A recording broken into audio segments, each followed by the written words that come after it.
অনেক অনেক দিন আগে এক ছোট্ট গ্রামে বাস করত দুই অদ্ভুত বন্ধু, আলো আর অন্ধকার। তারা ছিল একে অপরের পুরো বিপরীত। আলো যখন আসত, চারপাশ জেগে উঠত, কিন্তু যখন অন্ধকার আসত, সবাই ঘুমিয়ে পড়ত। কেউ ওর সঙ্গে সময় কাটাতে চাইত না। অন্ধকার খুব একা অনুভব করত। আলো দেখল ওর বন্ধু অন্ধকারকে কেউ ভালোবাসে না। ওর মন খারাপ হলো। অন্ধকার ফিসফিস করে বলল, সবাই আলোকে ভালোবাসে, আমাকে নয়। আমি কেবল একা থাকি। তারা দুজন ভাবল, যদি একসাথে আসা যেত। তাই তারা তৈরি করল এক নতুন সময়, সন্ধ্যা।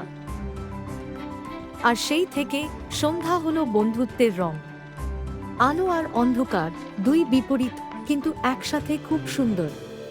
ভিন্নতা মানেই দূরত্ব নয়, ভিন্নতা মানেই সম্ভাবনা।